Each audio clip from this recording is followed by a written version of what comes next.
Mais pendant le Covid, je vous assure, je recevais des mails presque chaque 2 jours. Telle valeur perd 10%, telle valeur perd 15%. Et c'est quelque chose à laquelle je n'étais pas préparé. J'étais carrément perturbé, j'étais troublé. Vous imaginez un petit étudiant qui a commencé la bourse en 2019. En 2020, il y a le Covid et qui se retrouve par exemple à perdre 200, 300 euros en une journée. C'est vraiment la folie, quoi. Donc, imaginez un petit étudiant qui paie 300 euros en un jour, il perd carrément la tête. Donc, sachez que ça peut arriver. Aujourd'hui, par exemple, après 6 ans d'investissement, j'ai seulement 3 lignes en portefeuille, 3 lignes et rien d'autre. Bonjour et bienvenue, je m'appelle Menon Ondry, j'investis en bourse depuis 2019 et aujourd'hui, j'ai décidé de faire une vidéo bilan, voilà, donc une vidéo dans laquelle je vais vous partager mes erreurs, voilà, mes réussites également, ce que j'ai appris au final au cours de ces 6 années d'investissement. Et au final, on verra est-ce que ça vaut vraiment le coup d'investir, est-ce que ça vaut vraiment le coup de placer une partie de votre épargne en bourse. Donc là, je suppose que vous êtes tous en train de vous demander, mais depuis 2019 qu'il investit, à peu près combien il a gagné, c'est quoi la performance de son portefeuille, etc. etc. Alors, c'est bien sûr pas l'objet de cette vidéo, mais j'ai décidé de vous donner quand même un ordre d'idée. Donc, ce que j'ai fait, c'est que avant de tourner cette vidéo, j'ai récupéré mon portefeuille. J'ai fait la somme des dépôts réguliers que j'ai effectués. La différence entre cette somme-là et la taille actuelle de mon portefeuille, la valorisation de mon portefeuille. La performance est aujourd'hui d'à peu près 23%. Donc, on peut dire que depuis 2019 que j'ai commencé la bourse, que j'ai commencé à placer une partie de mon épargne sur les marchés financiers, ma performance, elle est d'à peu près 23%. Mais ce que j'ai compris après ces 6 années d'investissement, ce n'est pas vraiment la performance du portefeuille qui fait la différence, mais c'est surtout la capacité d'investissement, c'est surtout combien est-ce que l'investisseur a investi. On va prendre un exemple pour que vous puissiez mieux comprendre ce de quoi je suis en train de parler. Donc, supposons qu'un investisseur réalise 5% de performance. Donc, pour 5% de performance, si cet investisseur a investi 1000 euros, il obtient 50 euros de gain brut. Si au lieu de 1000 euros d'investi, il investit 10 000 euros, il obtient 500 euros de gain brut pour les mêmes 5% de performance. Si au lieu de 10 000 euros, il investit 100 000 euros, il obtient 5 000 euros de gain brut. Si au lieu d'investir 100 000 euros, il investit 1 million d'euros, il obtient 50 000 euros pour les 5% de performance. Et si au lieu d'investir 1 million d'euros, il investit 10 millions d'euros, il obtient 500 000 euros de gain brut pour les mêmes 5%. Et donc, vous voyez que le même investisseur pour 5% de performance, il peut avoir des gains de 50 euros selon qu'il a investi 1000 euros ou un gain qui s'élève à 500 000 euros brut selon qu'il a investi 10 millions d'euros. Aujourd'hui, par exemple, quelles sont les solutions qui s'offrent à vous pour pouvoir augmenter votre capacité d'épargne? Ça va dépendre. Donc, si vous êtes salarié, vous pouvez essayer d'avoir des promotions parce que si vous avez des promotions au boulot, forcément, le salaire va suivre. Et si le salaire suit, si, par exemple, vous êtes quelqu'un qui avait prévu investir 100, 200 euros, si le salaire augmente, forcément, vous allez pouvoir vous dire, bon, moi, je peux passer à 400, 500 euros. Et c'est vraiment ce qui va faire la différence sur le long terme. Moi, je crois que la bourse est un vecteur d'enrichissement sur le long terme, mais sur le court terme, c'est un accélérateur. Donc, la bourse ne va pas tout de suite vous rendre riche. La bourse va plutôt vous aider à aller plus vite dans votre envie d'indépendance financière, dans votre envie de vous constituer votre sécurité. Donc, aujourd'hui, si vous comptez vous lancer, faites tout pour avoir la capacité d'investissement la plus maximale possible parce que c'est ce qui va faire la différence sur le temps. Une autre leçon que j'ai apprise durant ces 6 années d'investissement, c'est qu'en fait, on n'a pas besoin de tout savoir pour commencer à placer une partie de son épargne en bourse. Au départ, je pensais qu'en fait, il fallait tout comprendre sur les marchés financiers, il fallait comprendre tous les produits financiers, il fallait comprendre l'organisation du marché, il fallait comprendre les régulateurs. Bien entendu, il faut une petite base, mais si aujourd'hui, vous ne connaissez pas grand-chose, même si vous avez zéro connaissance, c'est possible de commencer à placer une partie de votre argent sur les marchés. C'est possible de commencer à générer des revenus complémentaires. Alors, il y a 3 situations dans lesquelles vous pouvez vous trouver. La première situation, c'est par exemple des gens qui ne comprennent rien à la bourse, on va dire qui ont zéro connaissance, qui n'ont pas spécialement envie de comprendre comment ça marche, quels sont les produits, etc. C'est des personnes qui ont de l'argent à disposition. Vous voulez juste placer votre argent parce que vous avez compris qu'en fait, avec les marchés financiers, c'est possible de commencer à générer des revenus complémentaires ou c'est possible de se constituer un matelas de sécurité sur la durée. Et donc, vous souhaitez justement placer votre argent, mais sans forcément avoir besoin de tout comprendre. Donc, il existe une solution pour vous. Vous pouvez directement aller voir ce qu'on appelle des conseillers en investissement financier. Et donc, des conseillers en investissement financier, c'est des gens qui, en fonction de votre situation matrimoniale, est-ce que vous êtes marié, est-ce que vous êtes pacsé, est-ce que vous êtes en couple, en fonction aussi de votre situation patrimoniale, c'est quoi votre salaire, c'est quoi les biens que vous avez à disposition, vont vous donner les produits financiers qui correspondent à votre situation et aussi, en fonction de votre niveau de risque, ils vont définir un ensemble de produits financiers qui vous correspondent, ils vont vous les recommander et vous allez les acheter. Parfois même, c'est ces conseillers en investissement qui vont les acheter pour vous. Donc, si aujourd'hui, vous avez zéro connaissance en bourse et que vous êtes, par exemple, frustré parce que vous vous dites « Ah, bah moi, c'est terminé, je ne connais rien en bourse, c'est trop compliqué, je ne pourrai pas investir, c'est terminé pour moi. » Non, ce n'est pas vrai. Il existe une solution pour vous. Les conseillers en investissement financier, c'est des gens qui sont là, que vous pouvez aller voir, qui vont vous recommander des produits, comme je l'ai dit, en fonction de votre situation, en fonction de votre horizon d'investissement et en fonction de votre niveau de risque. Pourquoi je ne recommande pas forcément la banque? Parce que généralement, la banque va vous recommander ses produits à elle. Donc, si vous allez voir votre banquier aujourd'hui par rapport à un placement financier, le banquier va généralement vous recommander ses produits à lui. Ce n'est pas mauvais en soi. J'aime pas trop les vidéos dans lesquelles les gens tapent sur la banque, les banques, c'est les arnaqueurs, etc. J'aime pas trop ce discours-là. Les banquiers, en tout cas, ils vont faire l'effort de vous proposer les meilleurs produits qu'ils ont. Mais le problème avec ça, c'est que souvent, les meilleurs produits que votre banque vous propose ne sont pas forcément les meilleurs produits du marché. C'est pour ça que si vous avez zéro connaissance et que vous souhaitez quand même placer votre argent en bourse, vous n'avez pas le temps parce que la bourse ne vous intéresse pas, allez voir un conseiller d'investissement qui, lui, il fait le tour du marché, c'est-à-dire c'est quelqu'un qui a une vision 360 sur l'ensemble des produits qui sont commercialisés sur les marchés et en fonction de votre situation, va vous guider vers les produits les mieux adaptés à votre situation. Donc, si vous avez zéro connaissance aujourd'hui, vous n'avez plus d'excuses. Il existe la solution des conseillers en investissement financier pour commencer à placer une partie de votre argent sur les marchés financiers. La deuxième situation, c'est que vous avez zéro connaissance aujourd'hui, mais vous avez très peu de temps pour pouvoir apprendre. C'est-à-dire que vous voulez quand même faire les choses par vous-même, vous voulez pouvoir surveiller votre portefeuille, vous voulez pouvoir acheter, vendre vous-même vos produits financiers, vous voulez par exemple pouvoir identifier les valeurs que vous allez choisir, mais vous n'avez pas forcément trop de temps à consacrer à l'apprentissage. Donc, vous pouvez vous former. Hein. Il existe des formations payantes qui peuvent vous permettre en 2-3 mois d'être opérationnel, de pouvoir prendre en charge votre portefeuille, de pouvoir prendre des décisions d'investissement. Vous pouvez aussi avoir recours à des séances de coaching parce qu'au cours de ces séances de coaching individuelles-là, vous êtes avec des gens qui vont vous donner quelques tips qui vont vous permettre d'aller un peu plus vite. Si vous avez une femme, des enfants, vous travaillez dur, lorsque vous revenez du boulot, je peux comprendre que c'est quand même compliqué de vous asseoir, commencer à lire des livres, commencer à regarder des vidéos YouTube, ça peut être compliqué.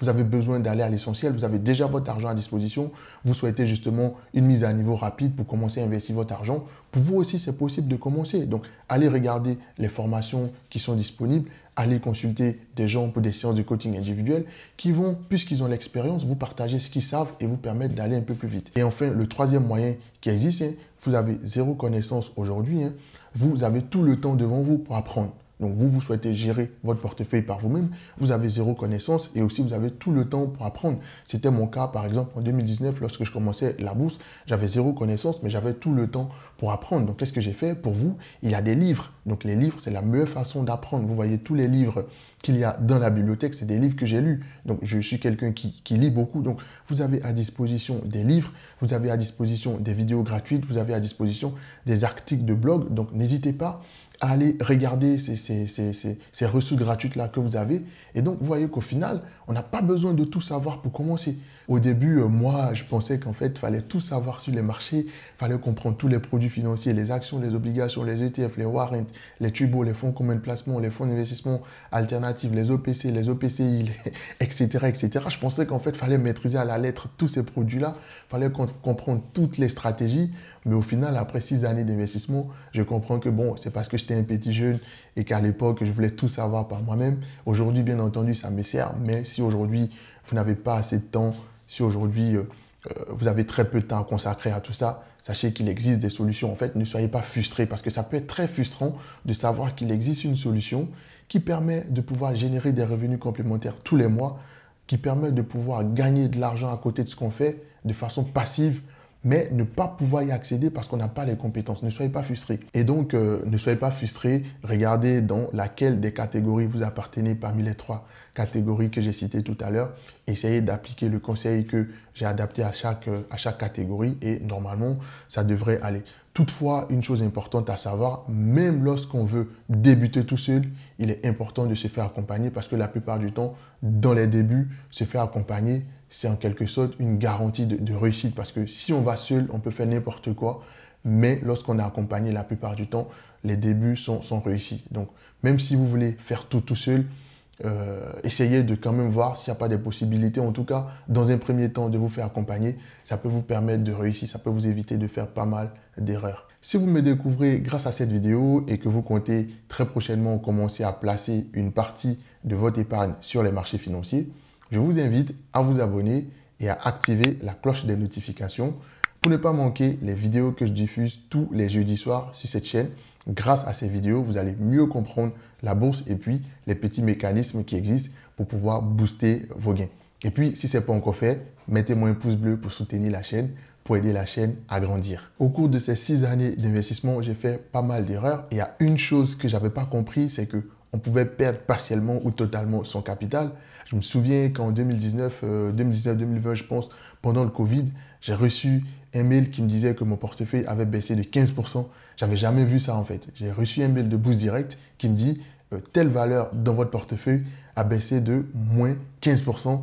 J'étais surpris. Je me suis dit, ah ouais, donc franchement, c'est vrai qu'en fait, en bourse, on peut perdre son argent, on peut perdre son capital. Parce que j'entendais ça, mais je me disais, mais quand même, si j'investis sur une grande entreprise, mon portefeuille ou sinon la valeur va jamais baisser de 10-15%. Mais pendant le Covid, je vous assure, je recevais des mails presque chaque 2 jours. Telle valeur perd 10%, telle valeur perd 15%. Et c'est quelque chose à laquelle je n'étais pas préparé. Si vous n'êtes pas prêt aujourd'hui à pouvoir céder partiellement 10%, 15%, 20%, attention, allez-y sur d'autres produits que les actions. Moi, c'est quelque chose que je n'avais pas intégré. Je savais qu'on pouvait perdre partiellement ou totalement son capital, mais je me disais, bon, de toutes les façons, j'investis sur des grandes sociétés, donc il y a peu de risques que ça se produise. Mais je vous assure, pendant le Covid, il y avait des actions qui me faisaient vraiment flipper et je n'étais pas prêt à ça. Je n'étais pas prêt à encaisser des baisses de 15-10% à l'époque et ça me faisait faire un peu n'importe quoi. Et donc, il y aura des moments de baisse durant le cycle de vie de vos investissements. Votre portefeuille va souvent perdre 10, 15, 20%. Ça peut arriver. Ne paniquez pas. Ne laissez pas vos émotions prendre le dessus. Sinon, vous allez faire n'importe quoi. Comme moi à l'époque, j'étais carrément perturbé, j'étais troublé. Vous imaginez un petit étudiant qui a commencé la bourse en 2019. En 2020, il y a le Covid et qui se retrouve par exemple à perdre 200, 300 euros en une journée. C'est vraiment la folie, quoi. Donc, imaginez un petit étudiant qui perd 300 euros en un jour, il perd carrément la tête. Donc, sachez que ça peut arriver. Et donc, il y aura des moments de baisse, mais dans ces moments de baisse-là, contrôlez vos émotions pour ne pas faire n'importe quoi. Voilà, si vous investissez tout seul, vous avez sûrement défini une stratégie. Suivez cette stratégie-là, au mieux adaptez votre stratégie. Et puis, si, comme je l'ai dit, vous avez privilégié la solution du conseiller en investissement, n'appelez pas le conseiller en investissement dans la panique. Appelez votre conseiller en investissement, demandez-lui un rendez-vous et ensemble, vous allez voir comment ajuster cela. Donc, c'est réel. Une autre erreur, c'est que j'avais mal compris qu'est-ce qu'était que la diversification. Parce qu'au final, mon portefeuille était beaucoup trop diversifié. Parce qu'en fait, pour moi, lorsque je commençais la bourse en 2019, je me disais avoir une seule valeur en portefeuille, wow, c'est pas trop stylé. Donc en fait, j'avais à peu près près de 6 valeurs en portefeuille. Il me semble que j'avais Total, j'avais Engie, j'avais EDF, j'avais Airbus, j'avais Sanofi, j'avais LVMH. Donc j'avais plein de valeurs comme ça en portefeuille. Sous prétexte qu'il fallait diversifier. Mais en fait, je ne pense pas que c'était la diversification qui me drivait à l'époque. Je pense plutôt que c'était parce que je voulais un peu avoir un portefeuille sexy. Vous voyez, quand vous présentez votre portefeuille à vos amis, il y a à peu près 10 valeurs là-dedans. Vous vous sentez bien, vous pensez que vous maîtrisez les choses, vous avez beaucoup de valeurs en portefeuille. Mais finalement, aujourd'hui, j'ai compris qu'en fait, ce n'est pas le nombre de lignes que vous avez en portefeuille qui va faire la différence. Pas du tout. Aujourd'hui, par exemple, après 6 ans d'investissement, j'ai seulement 3 lignes en portefeuille. 3 lignes et rien d'autre. Donc, la diversification, c'est bien, mais attention, la diversification, ce n'est pas lié au nombre de lignes que vous avez en portefeuille. Et même souvent, trop de diversification tue la diversification. Parfois, il vaut mieux être concentrer sur 2-3 secteurs dans lesquels vous croyez et c'est suffisant parce que finalement, si vous vous exposez à trop, vous ne vous diversifiez plus, vous allez vous diluer. Une autre erreur que je commettais très régulièrement qui me coûtait de l'argent, c'est que je me précipitais, mais beaucoup trop, lorsque je passais mes ordres de bourse. Je n'avais pas de stratégie à l'époque. Et donc, moi, la plupart du temps, je passais mes ordres de bourse lorsque je voyais le coût de l'action en train de monter. C'est que j'avais mon téléphone tout le temps dans ma main ou sinon mon ordinateur tout le temps devant mes yeux. Et quand je sentais que l'action était en train de monter, je me disais, attention, il faut que je l'achète tout de suite. Et c'est à ces moments-là que moi, à l'époque, je passais mes ordres de bourse. Et donc, quand vous passez des ordres de bourse dans la précipitation, forcément, vous faites des erreurs. Je me souviens que parfois, je voulais renforcer des positions que j'avais. Je passais des ordres de vente au lieu de passer des ordres d'achat. Lorsque vous passez une ordre de bourse, vous payez des frais, vous payez des commissions. Donc souvent, je me retrouvais à payer bêtement des commissions parce que j'ai passé un ordre de vente au lieu d'un ordre d'achat. Et donc, je dois rattraper l'erreur. Donc, il faut que je passe encore un nouveau ordre. Et pour chaque ordre que je passe, à l'époque, je payais à peu près 0,99 € par ordre de bourse que je passais. Je Bourse Direct, c'est toujours les mêmes prix aujourd'hui. Mais vous voyez, c'est des erreurs que je faisais bêtement. Donc, vous, lorsque vous allez commencer à placer votre argent sur les marchés financiers ou sinon, si vous placez déjà votre argent sur les marchés financiers, il faudra faire très attention lorsque vous allez vouloir passer vos ordres de bourse. Assurez-vous que vous avez déjà choisi le bon support parce que souvent, vous avez ceux qui ont un PEA et un compte titre, hein, vous avez les deux comptes qui sont liés. Et donc, si vous choisissez d'acheter une action qui est éligible au PEA via un compte titre, c'est dangereux parce que déjà, si c'est une action qui verse des dividendes, vous allez payer des impôts alors que sur le PEA, il n'y aura pas d'impôt à payer. Donc, faites très attention. Choisissez le bon type de compte, le bon support sur lequel vous voulez faire l'achat. Lorsque vous allez choisir ce support-là, choisissez aussi la bonne action parce que souvent, en choisissant le nom de la valeur, en saisissant le nom de la valeur, on peut se tromper parce que souvent, les valeurs se ressemblent. Donc, moi, je vous recommande d'utiliser le code ISIN. C'est le numéro d'identifiant unique des actions. Chaque action a ce numéro d'identifiant-là. Donc, utilisez ce numéro-là pour pouvoir rechercher l'action que vous souhaitez acheter. Renseignez aussi les quantités correctement parce que souvent, au lieu de renseigner 10, vous pouvez renseigner 20. Au lieu de renseigner 20, vous pouvez en renseigner 25. Donc, faites très attention. Vérifiez que vous avez renseigné les bonnes quantités. Vérifiez également le sens de l'opération. Est-ce que vous êtes en train de faire une vente ou un achat? Attention, ne faites pas comme moi. Voilà. Vous vous souvenez que je disais tantôt que je faisais souvent des achats, des ventes, pardon, alors que je voulais renforcer mes positions. Donc, faites très attention. Lorsque vous allez finir de remplir les infos pour votre ordre de bourse, généralement, il y a un récapitulatif qu'on vous donne. Il faudra absolument relire ce récapitulatif-là pour vous assurer que vous avez choisi la bonne enveloppe, donc le bon support.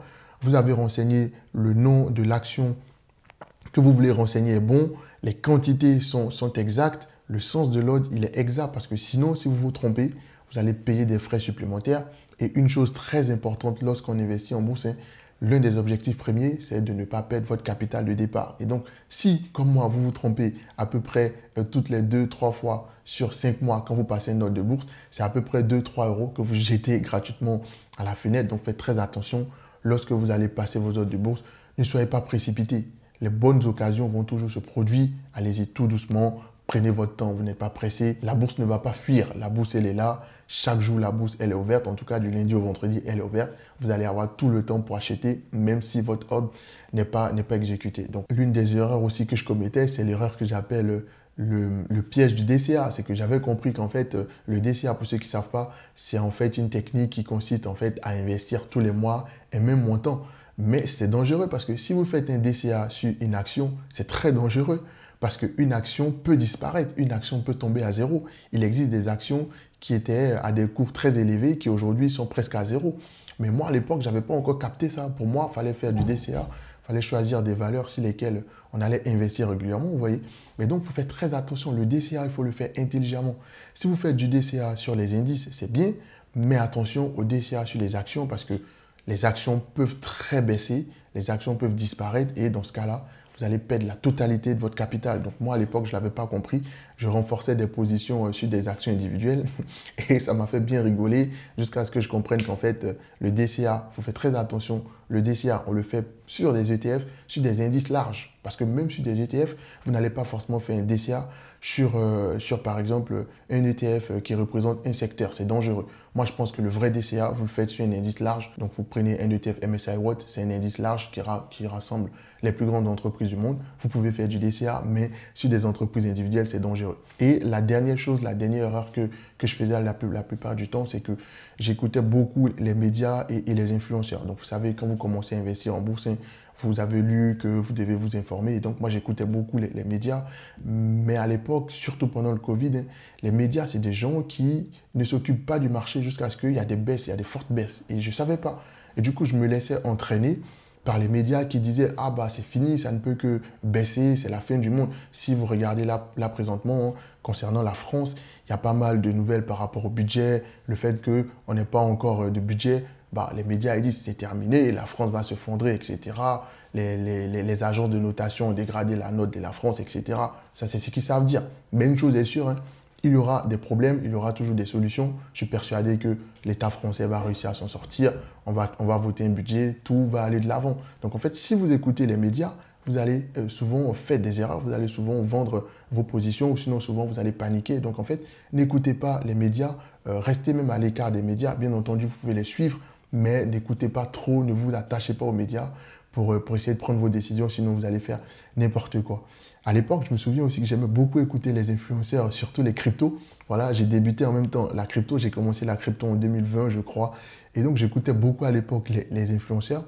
Je pensais qu'en fait, j'allais être millionnaire avec la crypto à l'époque parce que je cherchais la crypto qui allait me rendre millionnaire. Donc, ce que je faisais, j'étais à l'époque avec un ami. Et donc, ce qu'on faisait, c'est qu'on recherchait les crypto-pépites. Donc, en fait, on se connectait à YouTube et on essayait de voir les influenceurs qui balançaient les nouveaux projets crypto. Donc, je sais que je balançais souvent 100 € par-ci, 50 € par-là. J'ai perdu à peu près 600 € parce que j'écoutais des influenceurs. Je ne savais même pas à l'époque qu'en fait, ces influenceurs étaient payés par des projets crypto et c'est seulement parce qu'ils sont payés par les projets crypto qu'ils viennent nous vendre des projets et nous, qu'on pensait qu'on allait être millionnaire parce qu'on achetait, et surtout à l'époque, hein, moi je voulais acheter les cryptos pour lesquels pour 10 €, j'ai au moins 1 million de la crypto parce que je sais que si elle atteint 1 €, je suis millionnaire. Donc en fait, c'est des erreurs que je faisais.